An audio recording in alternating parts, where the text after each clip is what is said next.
That's the meeting. Here we are resuming part 2 of the April class. Following our little break, I will turn it over to Renee. Here's Jeremy flitting around.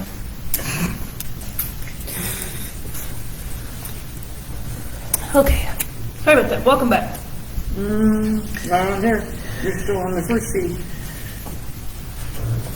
Oh, they called out of that. Right now you're watching. They're. Okay, hang on.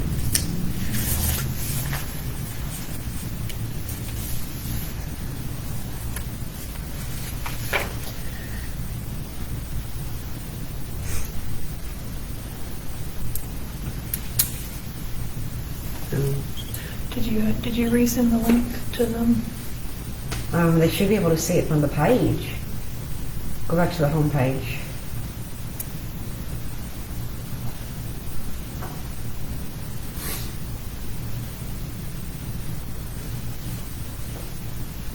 Part 2. Part 2, yes. There you are. You're live. Okay.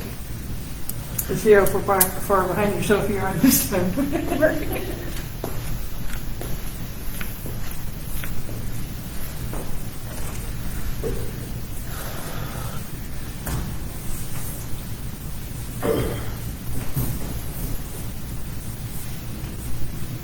Good. Yeah, go ahead. Okay. Sorry about that. Because these classes are so long, we like to take breaks to allow people to go out and have a cigarette or go to the bathroom or get them something more to eat. Because we usually do bring food for our classes and as well as our meetings. Our meetings are usually more finger foods. Our classes are more of like a buffet. We try to make it more like a buffet style type thing. So, which, I mean, today has kind of been, it's more munchy food today, but that's okay. So in keeping with the haunting, there is what's called shadow people. Shadow people have been around for centuries. References to shadow people without the terminology. Black figures, black hooded figures, dark figures, and then somebody came up with a terminology for shadow people because, well, they look like shadows. You can't see through them, they look like shadows. Sometimes they appear during a haunting. The last one I think I encountered, I was actually at Octagon Hall in Franklin, which is another place I'm going to take the team to. I think they'll like it. Civil War era individual place. And we were downstairs. We were in the hallway. It was me and a couple other people. We were in the hallway. We were doing an EVP session. And we were right there, kind of like, I know you've never been there, but down the basement, you go down these stairs, and directly in front of you is like a long hallway. And then there's like some rooms off to the side of those stairs. We were sitting on this side of the stairs. And we were sitting there, and we were doing an EVP session. Some things were happening, and I looked up because all of a sudden I felt uneasy. I felt like I was being watched, which is common for this place because it's extremely haunted. It's been a lot of ghosts. I believe Ghost Hunters has been there. I'm not sure Zach Bagans has been there or not, but I think he might have been. Several other teams have been there. And they, believe it or not, the wonderful thing, awesome about Octagon Hall, is they actually keep video cameras recording 24 hours a day, and on the property and inside the house itself. So they're constantly catching paranormal activity. And so anything new, like they'll print out the picture, the still picture, and then they'll put it up. So it's kind of cool to see some of their stuff. And we were there doing an investigation.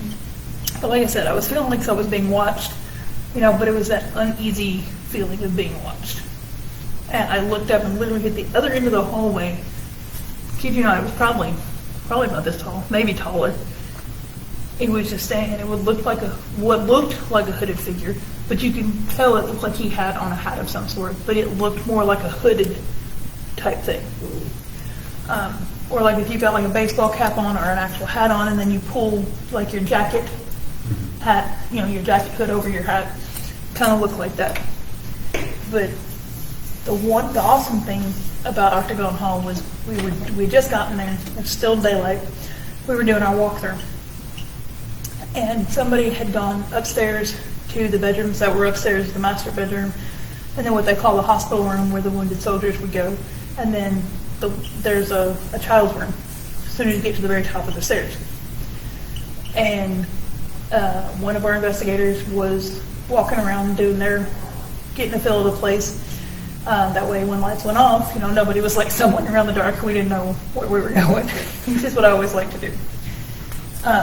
And he'd gone into the child's room, and in the child's room, and they had mannequins all over this place, dressed in period clothing, which kind of creeped me out at first. Because I went up the top of the stairs, and I turned around to go up to the other set of stairs, and when I turned, I was looking directly into the master bedroom from the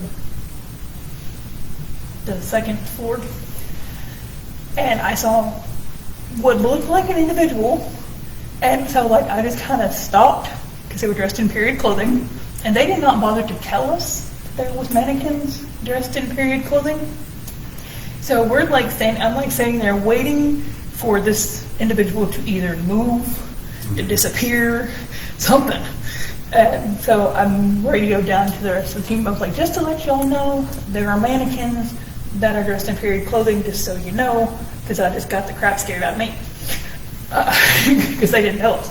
But this individual, this other investigator, he'd gone into the child's room, and he was coming out, and he was making his way into the hospital room. And he literally just done this to go into the hospital room, and as he started walking into the hospital room, this tall, a child walked out of the girl's room, out of the child's room, and followed him and we were watching this as it was happening, on their video feed, their cameras they had going, we were watching it as it was happening. And you could tell it was a child spirit, but you could, again, see right through it. Yeah, now we're we got so freaking excited. It's amazing. So when I say that place is haunted, it's amazing. We gotta go. But that's kind of the things that most paranormal investigators look for, is that kind of evidence, to be able to see that. But not all child spirits are child spirits. Right. A lot of people think, well, we hear a child laughter or we hear child footsteps. That can't always be the case. Right. Unfortunately, we have tricksters. We have demons who play and portray children to earn trust of individuals. Not always the case, but it can be the case. And that is a way to gain the trust of an individual for attacks to start happening, because it lets their... Huh? Children are perceived harmless and Exactly. need to be protected. Yeah. But you can't always take it at face value either.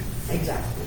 A child spirit, if there is research that is done to prove that there was a child that lived in the home, that did die in the home, or died of a tragic accident, and they went back to somewhere that is familiar like their home, if that can be traced, if that can be proven that that's what happened, that there was a child that lived there that passed away, then we can chalk that up as, okay, yes, that's a child spirit. That's it. So, But if there's no record, and all of a sudden here comes a child spirit, that's where you use caution.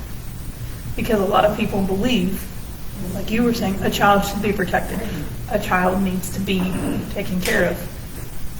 But demonic entities will use a childlike spirit to gain the trust of the individual, to get that trust, to get that wall down for demonic attacks. The tours at White Day are free. And you will see a lot of stuff. If you're open. Well, of course. so when we have our meetings, I I don't don't think you're the attic think anymore. It's potential locations to investigate, right? During our meetings. Yeah. But seeing that child spirit at Octagon, it was it was a fantastic experience because to be able to see it as it's happening, at the moment that it's happening, is what's exciting, and that's what makes all of this, as a paranormal researcher, as a paranormal investigator, worthwhile.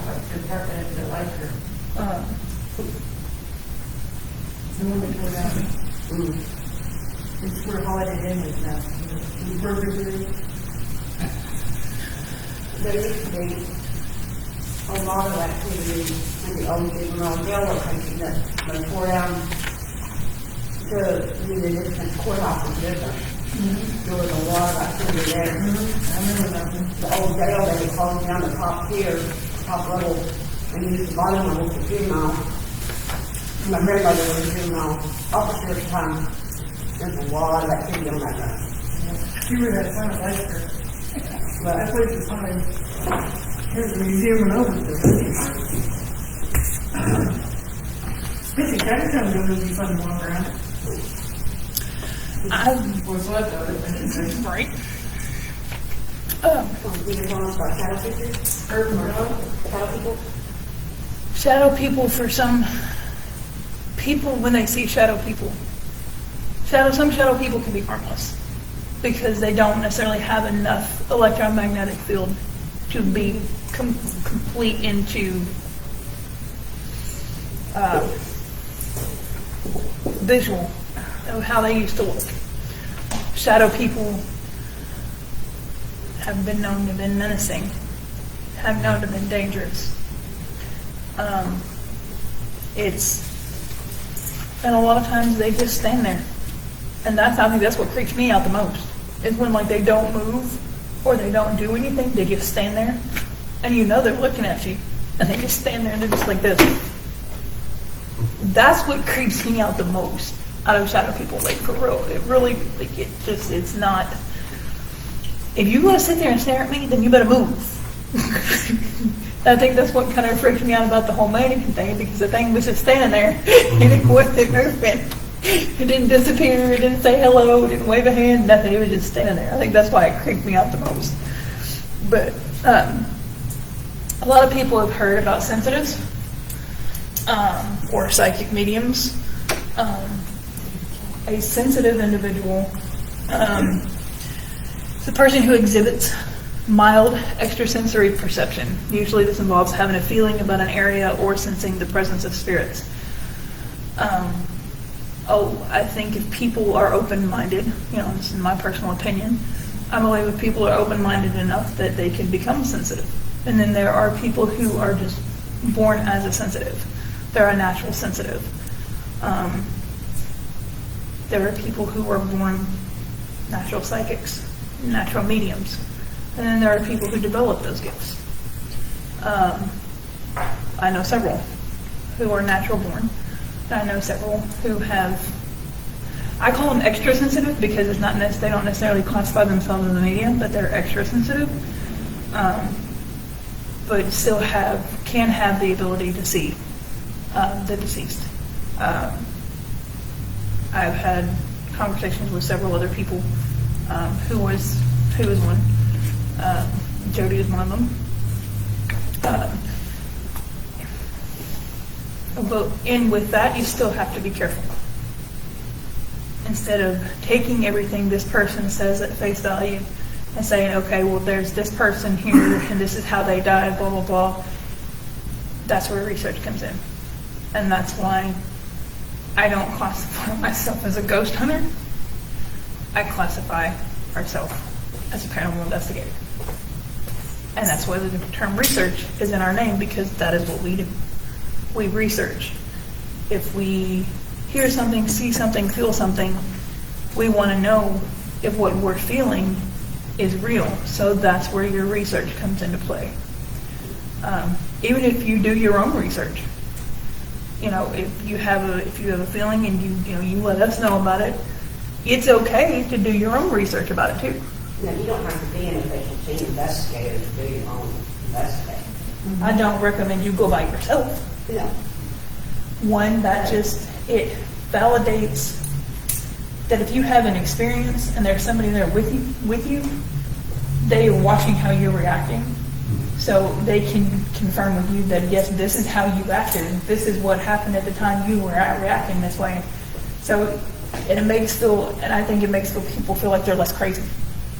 Because, I mean, there are people who do that. They will go off investigating by themselves, and they will get attacked physically.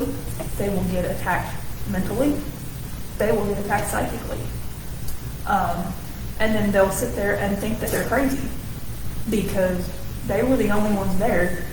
Nobody else was there to help them. And that's where it can become dangerous. Almost as smart as using a Ouija board solo. Exactly. You don't need to mess with them, period. But, that's just my opinion. They are part of some people's practices, but not for us personally. I don't advocate them on investigations either. I won't allow them to come on investigations, and that's just not for the protection of that individual, but that's protection of the team, for the team as a whole. When you go on an investigation, if you have a negative attitude, if you have a bad attitude, if you have negative energy around you, and you go on an investigation, you're not only putting yourself at risk, but you're putting the team at risk. And that I don't allow. If you have something going on within your family, and yes, it may be a negative thing or a bad thing, but there are ways to take care of that. There's a way to take care of that energy, that negative energy off from around you. That's where the cleansing and the smudging and the things like that we talked about earlier can come into play. Native Americans use them a lot. The white sage sticks. Of course, there's many different types of smudge sticks. I'm just more familiar with the white sage. I've had a lot of good things happen with using the white sage. Yeah, that's what Raven uses, is sage, and she's got crystals and other herbs too. I don't. And something else within the paranormal field. We go on an investigation. If we come across something that is of a religious nature, if we don't know nothing about it, that's where research comes in. And that is why I love the fact that our team is so diverse religiously, because there's different practices that each individual person has within the team. I'm going to school for theology and world religions because that's a passion of mine, but it's something because that's something that I know that not only helps me, but it helps the team. Yeah. There are people who are of different faiths, pagan faiths, different other, there are some people who are Catholic. There are people who have different faiths that if we come across something religious on an investigation, one, don't pick it up. Two, don't take it from the site. If you don't know what it is, don't touch it. Take a picture of it, call the team leader, call the group leader, say, hey, look, this is what I found. What is this? And again, if we don't know, we'll find somebody who does. And case in point is we were at a cemetery not too long ago, and we were driving around, walking around, and there was a statue that was sitting on top of a post, a wood post, just sitting there. I actually still have the picture. Nobody knew what it was. It was a female. The statue was a female. She was kneeling. But where the freak she came from, nobody knows. Because I had been there several days before that, and it wasn't there. I go back, it's there. And then where it's located is this pillar, this wood post, is literally at an opening from a different part of the cemetery. Like you can come into the cemetery from a trail, and that's where it's sitting. Like as soon as you enter, like it's literally sitting to the left on a one post. Nobody knows. Me and several other team members, I sent several pictures to other people. I'm like, what is this? Nobody touched it. Nobody moved it. Nobody removed it. As far as I know, it's still sitting there.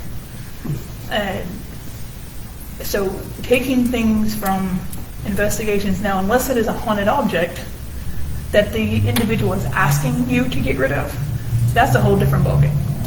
But just taking something from an investigative site, that's a really big no-no. because you honestly don't know what's attached to it. And that's We'll not, have our own protocols when it comes to haunted objects, though. yes.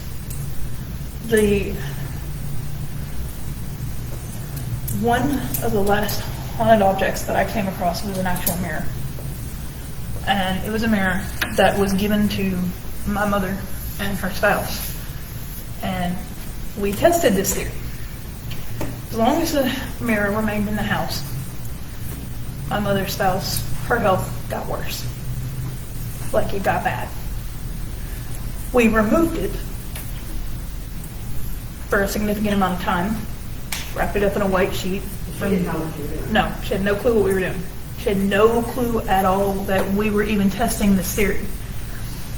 Took it, removed it, put it somewhere off of the property, away from the house, in complete seclusion. Her health got better. We did let this happen for a week or two just to kind of see. So we brought it back in the house. Again, within not even 24 hours of it being back in the house, her health got bad again. And she had to go to the hospital by ambulance that night. My mother wakes me up early in the morning. And she is in panic mode because she saw what was in that mirror. And it was an entity of some sort. Do we know what it is? No. And I mean, when she's in panic mode, she was in full-blown panic mode because she was scared to death of whatever this thing was. She said, get it out, get it out, get it out now. Okay, no, I'm dead asleep and this is how I get woke up. I get woke up, I grabbed a white sheet, threw it back over the mirror, and took it off the property, put it somewhere, put it back in the secluded spot until I got a hold of another friend of mine. Look, this is what's going on. What do I do with it? And I'm like, okay, meet me at this point with the object. They took it off my hands, but he knew what he was doing. When he took this haunted object off my hands, he knew what he was doing. And he had taken it to his house, and he had set it down because he was going to take it into his room. And he had set it down, and he said his animals started reacting, growling at it, hissing at it, you know, just reacting badly to this whole thing. It was still covered in the white sheet, and he said it was reacting badly. And things in the room where he had the haunted objects that he'd taken from previous cases were coming off the shelves and flying. Yeah, so that confirmed what I had already felt. But see, while I was waiting for him, the mirror was sitting in the back of my vehicle at the time, which was in a van. And while I was waiting for him to get to our location, like, I'm just like, where are you? It's like I could feel this thing freaking, like, staring at me. And it was wrapped in a white sheet. Like, it was wrapped up. But I could feel it, like it was starting to affect me. And he's like, I'm almost there, just hang on a little bit longer. You know, and he gave me some blessed salt, and he gave me some St. Benedict medals, which if you don't know what those are, St. Benedict medal is the only Catholic medal that has a full-blown exorcism etched on the medal itself by St. Benedict. Other faiths do have other practices for the same. Yes, dude. But this is what he gave me because my mother is also an ordained minister who was a Christian. So this is something that he gave me. So we did do a cleansing of the house, we did a cleansing of the room, we did a cleansing of them, my mother and her spouse, and we put St. Benedict medal in 4 corners of her room. We did sprinkle the salt that he gave us, the blessed salt that he gave us, as well as the anointing the house, which took care of the problem. You know, so it could be something as simple as just that could take care of an issue. And it could be something as, hey, I need you to come do something with this house because we've tried everything else. And that's at that point that we call in, you know, a clergy member to come take care of it.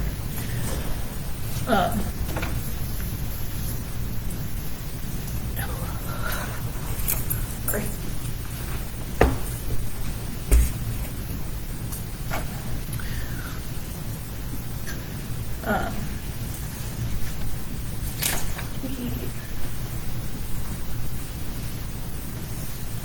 Electromagnetic fields is an electrical charge found in varying degrees in anything that uses electricity or generates a magnetic field. That's why when we have devices that can measure that, microwaves, TVs, computers, things like that, and give off that electron. But it's only at a very slight, usually a very slight gauge. Whereas with an electromagnetic field for paranormal issues, it usually goes up quite a bit. It goes up to a significant amount. And if you can prove, that there's no electron current running through the location, especially if you're going to places, abandoned places, or places like Waverly or other places like that, when there's probably not a lot of electricity, then the electromagnetic field detector would pick up on it. And if you know that there's nothing like that, but then you're walking through these places and all of a sudden the gauge on the meter goes, chances are you've probably run into an electromagnetic field that is considered a hot spot or a cold spot, whichever you want to choose, for a paranormal occurrence to happen. And that's what they use. It's a lot of what paranormal researchers and paranormal investigators and ghost hunters use as, by definition, of using that for a spirit to manifest, that they have to have an electromagnetic field in order to manifest. Whether that's true remains to be seen. Because, at times, I think if there is enough electromagnetic field charge, I think they can use that. I think whatever energy they can grasp, whatever energy they can get a hold of, they can use. Whether it's from computers, whether it's from equipment. Because, you can think, as most paranormal teams have a lot of high-tech equipment. The infrared cameras, the camcorders, the DVRs, all big things like that that can have a lot of electromagnetic energy in it if they're all put in a centralized location. And that's why we have to be careful when it comes to the command post or central or nerve center, because you're going to have that DVR, you're going to have the screen that's got all the cameras going into that screen, so you can watch the cameras throughout the investigation. You're going to have all those wires that are going to be running in and everything, so you're going to have a lot of electromagnetic going on right there. So that in of itself can cause paranormal activity.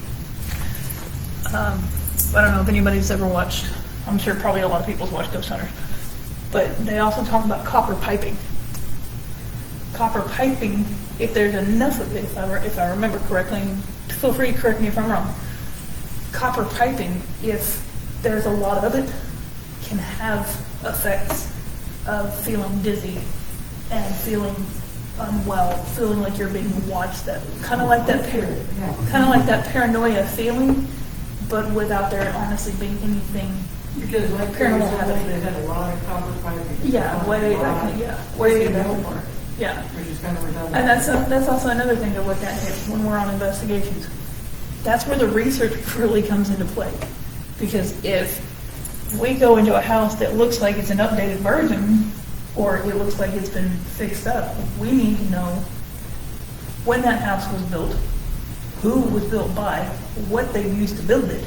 Because if there's a lot of copper piping that they may not even know about, in all honesty. Because a lot of people, when they renovate, they don't literally strip walls. They don't literally gut the place. 9 times out of 10, they don't. They won't. Zach Craven, yeah, no thanks. Right, that's always a replacement piping or the plumbing to a certain point from inside the house back to a certain point, not everything. Right. So like if you've got, say you've got a water leak inside your wall, well, you're going to knock out the wall that's got the freaking water leak. You're going to fix the leak and pipe it back up. You're not going to sit there and go throughout the rest of the piping in the rest of the house or the trailer or wherever and find out what's going on unless you fix that leak and it's still leaking somewhere.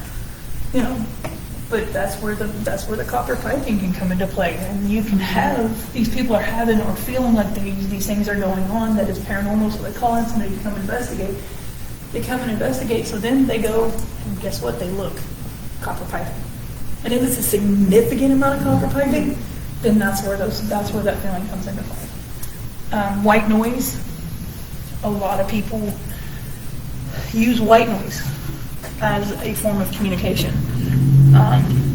There's a lot of, spirit boxes is what they're called. SB7 spirit boxes that has that white noise. And as long as there's a lot of electromagnetic fields, they can use that to be able to communicate through. And I want to get one. I do. I'm not gonna lie. I want to get an SB7 spirit box. Yes. So if anybody knows any places to get really, really good, like, audio recorders, video recorders, two-way radios, which is something that we will always have radios, There's a paranormal group on Facebook that makes the equipment. Yeah. I'd like to look into them a little closer. All right, that sounds good. Awesome. I mean, support another group. Yeah, and that's another thing, Fairy Unity is a big thing. If we go to an investigative site and there's already been an investigative team there, let's go talk to them. Yeah. See what they find out, see what they found. Compare notes. Yeah, exactly. We don't want to step on toes. We don't want to be disrespectful. If this team has gone and investigate, and maybe they found absolutely nothing. Okay, so we have their take on it. So, okay, let's go do our investigation, see what we come up with. Our results make a difference. And we may come up with a bunch of stuff. And come back and say, hey, look, this is what we did. This is what we found. They could have got a lot of activity and we did nothing. Yeah, exactly. It could be the other way around. So, and there's paranormal teams are popping up all over. I believe completely in Paraunity. If we go, they have a lot of paracons that happen all over the United States. I would love at some point for the team or the group of us to be able to go to some of these, and set up booths and be able to converse with other people who may have been in the paranormal field longer than we have. Been in the paranormal field 10, 20, 30, 40 years, and get their take on the paranormal, get their take on methods, maybe something that they do different than we do, and have those conversations with these people, because how else are you going to learn if you don't go to things like this and ask questions from other teams? And just because, and one thing I don't, and I won't deal with, is a team bashing another team. Just because we may not agree with the method that another team is using does not give us the right to bash that team. I don't believe in bashing team members. Just because, Larry, you may say, okay, it's okay to use a Ouija board. I don't agree with it, but I'm not going to bash you for it. I'm not going to talk down to you. I'm not going to treat you different just because you use a method different than I do. It's the same thing with paranormal teams. If, okay, they believe in setting up a crystal grid to try to trap a spirit, we don't, or we haven't used that technique yet. But just because they use it doesn't make them any different. It just gives them a different outlook on how to do things. So who are we to judge them on a technique that they use that works for them? There's nothing saying that we couldn't try it just to see if it works. But I won't do it. I will not bash, and I will not allow any member of our team or guest investigators to bash another team. Period. I won't allow it. You do it, there will be consequences. I do not and will not allow other team members of our team to bash other team members on our team. I will not allow our team members to bash other team members of other teams. Just because somebody looks different, acts different, does something different. I don't allow it, I won't allow it, and there will be consequences. Period. Can you address personal issues versus team activities?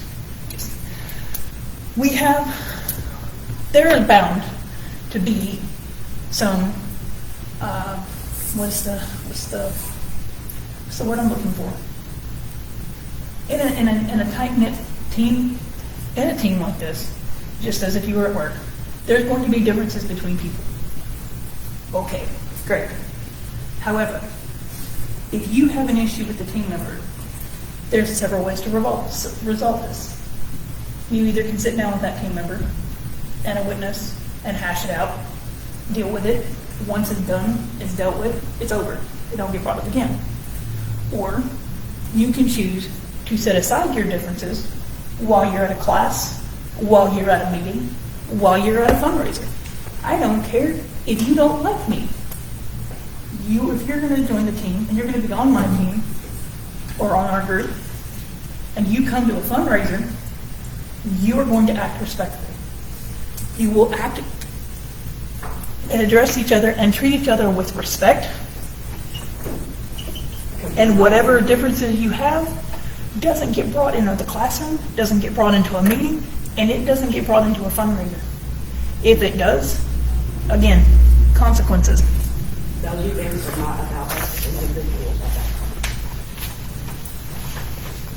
Fundraisers In are our- for the charities that we're raising the money for, the causes we're raising the money for, the meetings and classes are for the team's benefit. There's rules for a reason, people. These rules stand. They will stand, period. There is disciplinary actions and consequences that will be taken that you will get in this packet when you become a member of the team on a 9-point volcano system, depending on what it is. Some of the behaviors we don't allow, or that you might get a reprimand for, would be mildly bad behavior during an investigation. Missing a meeting or an event. Being late to a meeting or event, which, I mean, technically, yes, today, we were late, so we also discipline ourselves. But this is also still the first meeting of the year, so we're still trying to get back in the swing of things. Not wearing your uniform to an investigation. Unauthorized smoking, missing required courses or classes, etc. These small things are things that need to be addressed. Other ones would be missing a lockdown or a local investigation without notice. So that's where the whole communication comes into play. If you're going on an investigation with us, but something comes up in the last minute, mom goes to the hospital with a heart attack, grandma goes to the hospital with a heart attack, okay, that's a family emergency. Hey, shoot me a message.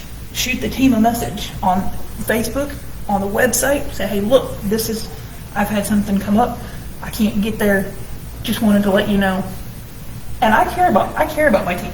I do. If you got something going on personal, let me know. I will check up on you. I will make sure you're okay. Make sure there's things, if you need anything. If you're stuck at a hospital with a child that you have no money for food, let me know. I will figure out a way to get some food to you. Being disrespectful?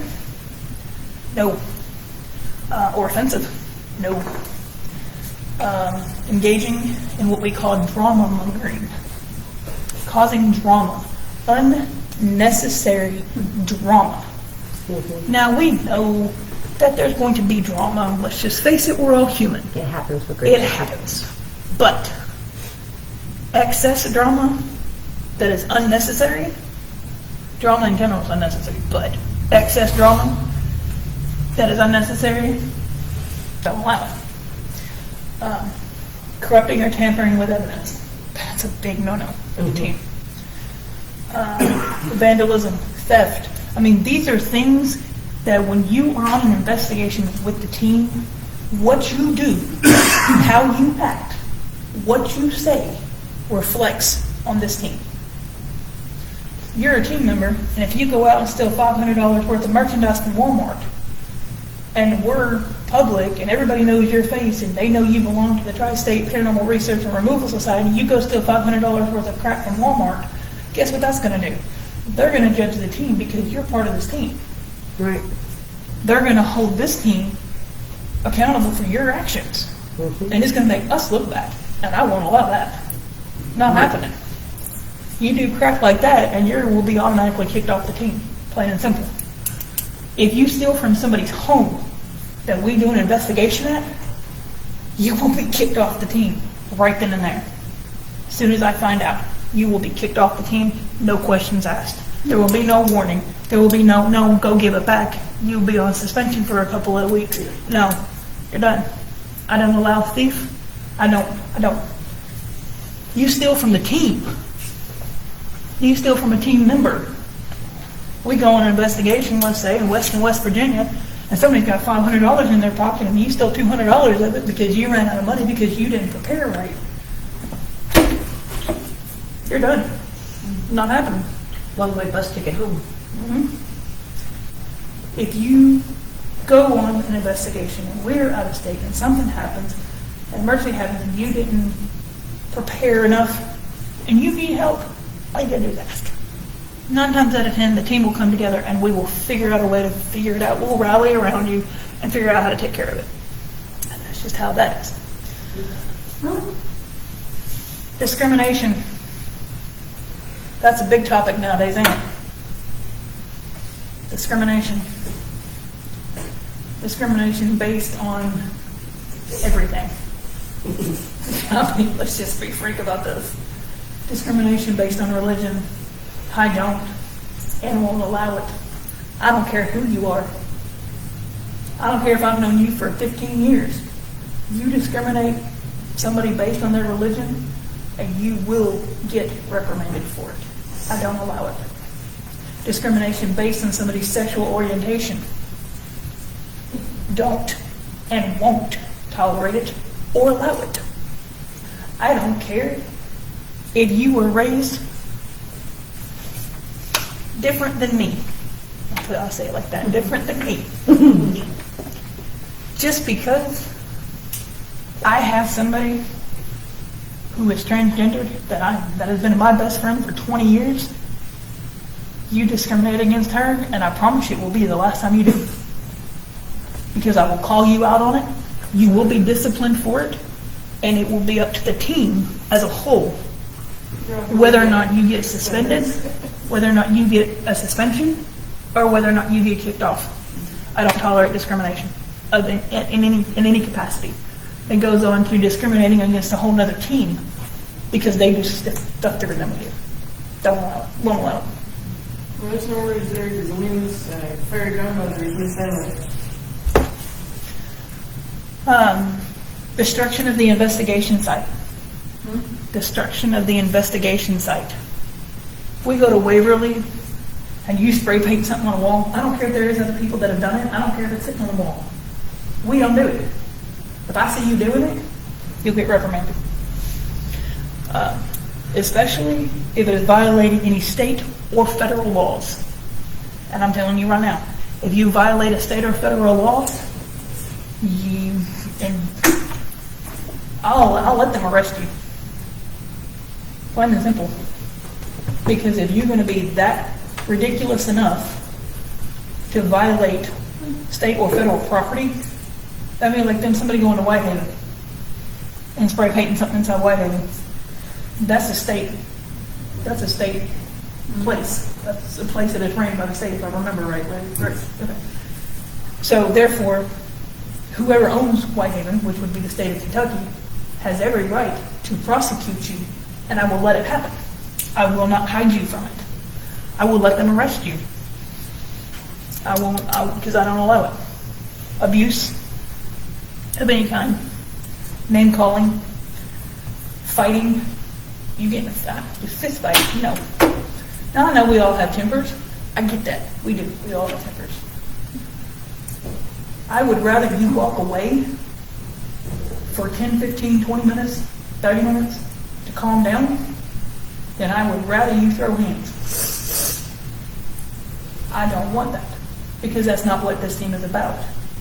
This team is supposed to be a family. You're supposed to be like a family. We're supposed to have each other's backs. We're supposed to help each other when necessary, when it's needed, and don't ever be afraid to ask. But there are rules in place for a reason. There's rules in a classroom. When you go to school, there's rules in a classroom. Same thing here. When there's a class, there's rules. When there's a meeting, there's rules. When there's an investigation, there's rules. When there's a fundraiser, there's rules. Yes, it can be fun. We can laugh. We can joke. We can cut up, listen to music, have a great time. But it's when you let personal issues get in the way. That's when I step in. And that's when I have an issue. I get things happen. I get that. I get people may join that have issues with other people. I get that. But if you are interested in joining the team because of a severe interest in joining something like this, because this is something that you want to do, this is something you have fun doing, or that you're excited about, Don't let your difference with some person that may be on the team or may not be on the team or may be associated with the team stop you from doing what you want to do. If you want to join the team because you have an interest in the paranormal, but Larry, I don't like you, I'm not joining. Well, you know what? Just because I don't like you ain't going to stop me from joining the team. You know what I'm saying? It's the same thing. Shell, I can't stand the way you dress. I'm not joining. It's a good thing I don't dress to make you happy.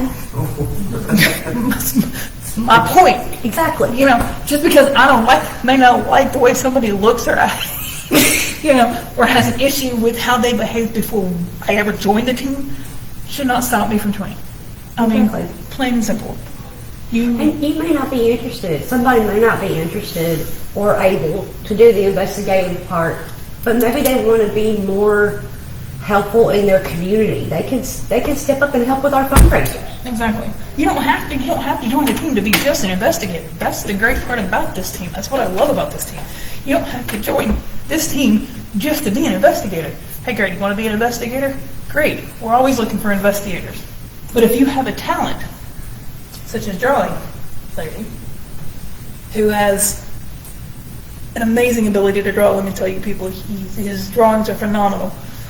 We have places on our team for sketch artists.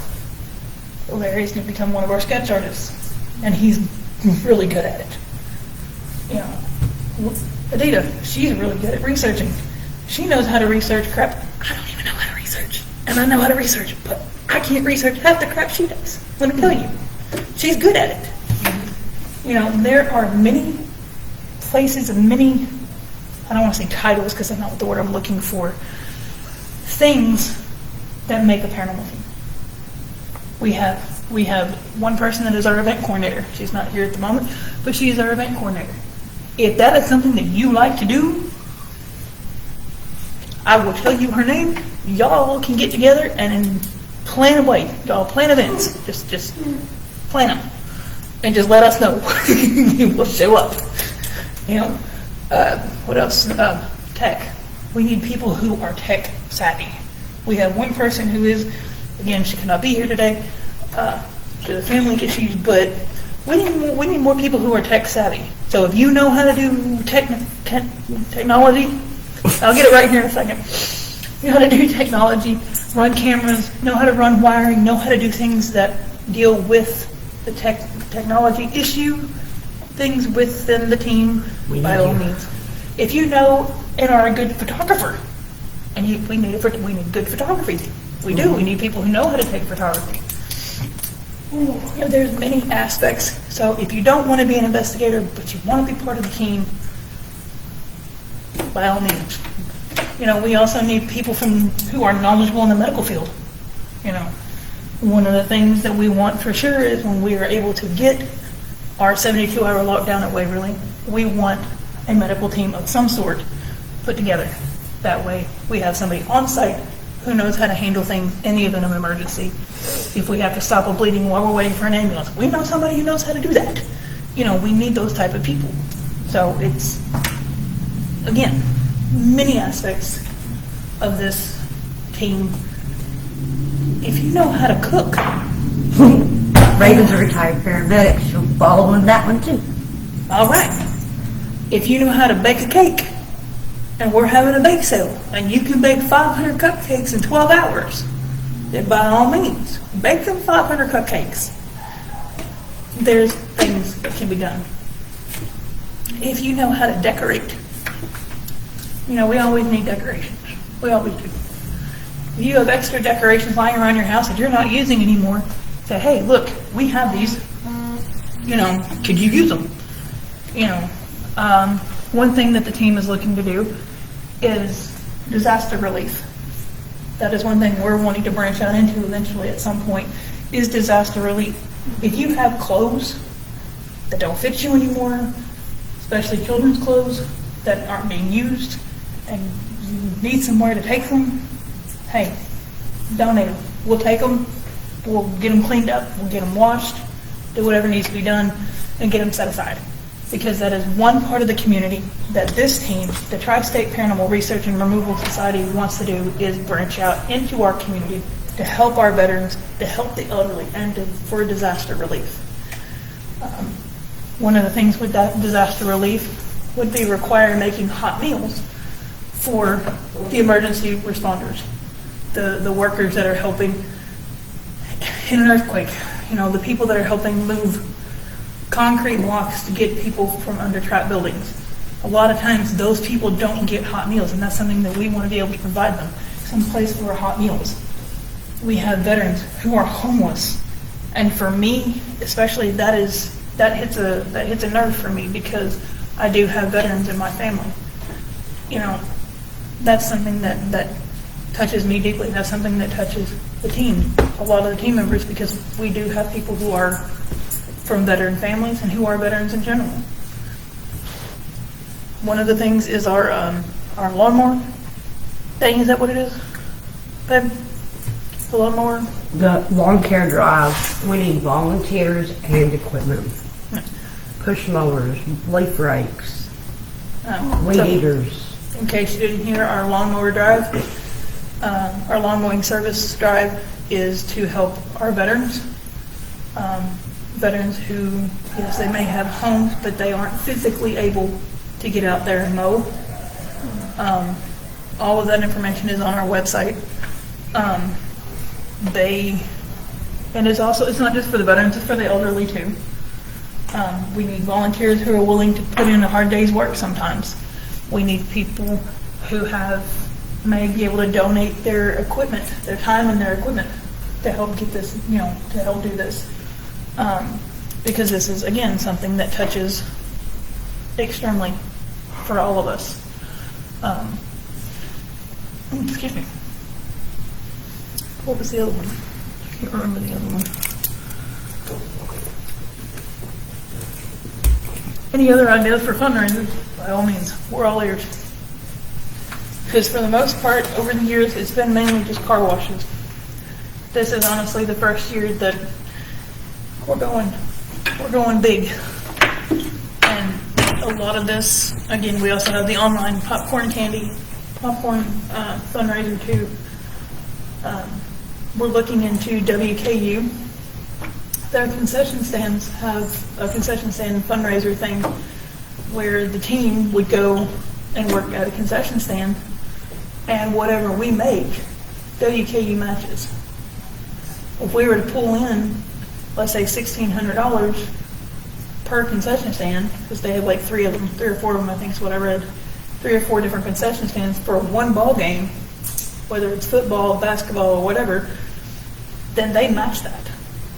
So I mean, you had to think $1,600 times 3, that's quite a bit of money. So whatever we would make, WKU would match. So that puts money for the team, for equipment, updated equipment, for other aspects of our fundraisers.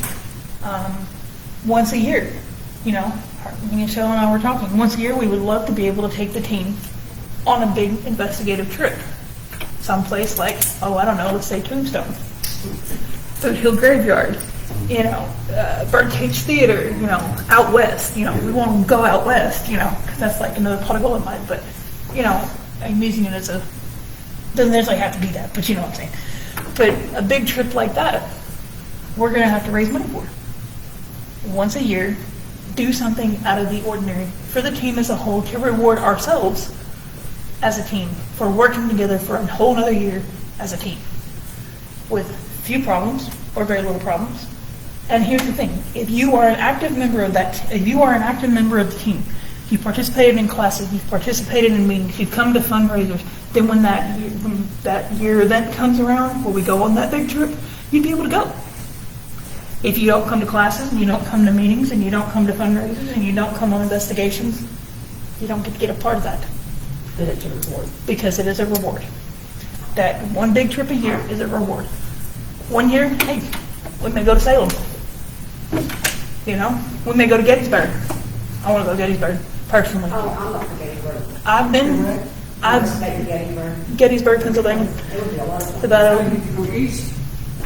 the We could just stay on the New Orleans. Okay. That's my goal, Brian. Yeah. It's not wet. You know, I mean, someplace big that would require at least a week. You know, not a week to get there. You know, We go west, we're looking about 2-3 days. 2 or 3 days to get to where we're going. There. 2 or 3 days to get to where we're going, and then we have a week of whatever we do. I Yes. go west for 2 extra things in my trunk when I come back. Sitting in the backseat. Yeah. Sitting in the backseat. Or even doing something fun. In Arkansas, there's, I can't remember what it's called, but in Arkansas, there's a diamond mine. There's a diamond mine. You can go to Arkansas, and you literally are able to dig for these. And you get to keep what you find. And I'm not talking like little bitty thing, no. I'm talking this one, the last one that they found was like 6 carats. And you get 2 options. People in April. You have 2 options. You either can keep it, or you can sell it back to them. They buy it back from you. And the 6 carat, what it was, the 6 carat, something, 6 carat, that's all I know. $50,000. These people resold what they dug up back to these people for $50,000. They come in and you get Lee, Eric, and Lenore. So, I mean, it's even something as fun as that. It may not have to be a yearly investigative trip we go on, just a yearly trip. You like St. Augustine, You know, which is in Florida. yeah, places, you know, Well, something it's not. something I think, if it's not something necessarily like the dynamite, it could even something being historically. Mount Rushmore, you know, the South Dakota, you know, places like that, Custer's Last Stand, you know, places of historical value. You know, places of historical significance. Then, I mean, we still could do, you know, a mini investigation on, you know, whatever, but something to reward our hard work for what we've done for the year. Blackman's Castle. Eh? What? Blackman's Castle. Where's that at? That's the old Wentworth prison. Where's that at? In Scotland. Yes, it's Scotland. Sorry. I was like, huh? Wait a minute. Places with a wet park. Yeah. I would love to be able to go overseas. Like, in all honesty, like, I really would. Like, I would love to be able to take the team I get overseas. one way ticket for me and drop me off. Yep. Dracula's Castle. Give me a soda and drop Vlad and Taylor's Castle. Which one? All of them. Scotland. All of them. You know, places like that, I would love, you know, that might be like at a 5-year gap or something. You know, we go overseas or something like that. I But, know Imperial. huh? Imperial. I think it's something like Forget the one with the... Pavaglia, It's a nice Italy? place to work. Is that big than the one? Yeah, Pavaglia, Italy. Yeah. Yeah, Pavaglia, Italy. I couldn't pronounce it. Yeah, Pavaglia, Italy. I don't know. I would be on the fence about that one, just because there's so much death that passed through that. You know, I think it would be overwhelming, but at the same time, I think it would be kind of interesting, really, to see where they took these people. They took these people to die there. Pavaglia, Italy, in case you didn't hear. Pavaglia, Yeah. Italy. I'm sorry, I'm talking to Raven. No, you're fine. Places like that, you know, I think an overseas trip ought to be like at a 5 or 10 year mark, you know? But something around the United States or even up into Canada. Shoot, Niagara Falls. I mean, as long as it's in the summer months. I'm not going in the winter. You cannot.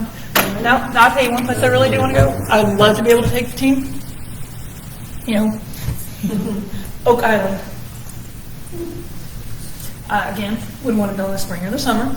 I'm not going in the winter. January, Fall maybe, but no, we don't do winter. right? Dollar Pass in January. Nope. No, I don't do North Cold. No. I don't do no. Plenty to eat.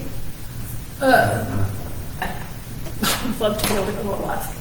Where? Alaska. Right? I mean, but during the summer months. During the summer months, we could go to Alaska.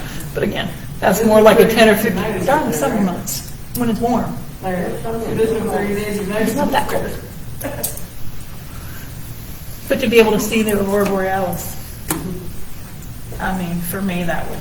My grandmother lived in Alaska, and she ended up leaving a month before the aurora borealis. It was either a month or a week before the aurora borealis, and she left, and she was so upset that she missed it, because that was one of the things she wanted to see, but she was upset she hadn't missed it. But there's so much involved in this that we can become a family. Yeah, families have differences. Families have arguments. That's how you choose to handle it. It's the respect that you show in each other and individuals and the team as a whole. You know, that's what stands, and that is what will build our reputation, is not only how the outside people would see us as a whole, and how we act, and how we carry ourselves, and how we treat each other. That's what's going to make the community want to support what we do. Even our fundraisers, is how they see how we act to each other, how we treat each other, how we take care of each other, because that's what they want to see. There's so much negative things that comes to when you hear something about a paranormal team. And something else to remember, we don't charge for our services. We don't. We will not charge for investigations. If they should choose to want to donate, that's completely up to them. But we don't ask for it. And we don't say, hey, look, I'll charge you $500 to come out and tell you whether or not your house is haunted. I don't do that. We won't do that. Again, if they should, at the conclusion of the investigation, if they choose to want to, donate, that's completely up to them. So 28, reading report. So, that's just kind of a touching base on everything. The meeting is the main, let y'all know what the main meetings are, and then we'll post those. I'll post reminders on the page and the website, but May, we'll be at the Digital Library on the 6th of May, the class. Okay, so 1 p.m. to 3:15. the class for May is May 6th from 1 to 3:15. From 1 to 3:15 at the Digital Library. at McCracken County Public Library. The meeting The meeting is 13th okay. at 3:45 Okay. at the So Digital Library. the May meeting will be May 13th. What time? 3:45. At 3:45? 3:45 to 4:45. Okay. So the meeting is at the McCracken County Public Library, May 13th, from 3:45 to 4:45. Now, the McCracken County Public Library is a little bit more lenient when it comes to time. So if we were to get there early, we could start earlier. Or if it went past a little bit, then, they usually allow that. We've had really good success with them. But thank y'all for tuning in. If y'all have any questions, concerns, comments, any talks about fundraisers or anything like that, hit us up on here, or send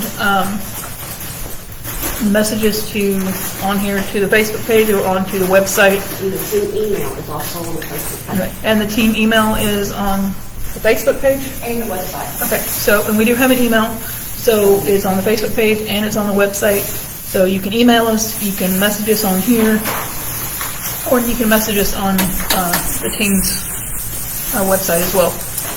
So y'all have a great day. Enjoy the rest of this weather. For those, something else. There is a meteor shower that is happening tonight that is supposed to peak tonight. So if you're able to, get out and watch it. It's fantastic. It's one of the ones you'll see 10 to 20 per hour. So get out and watch it. Y'all have a great day. Happy hunting.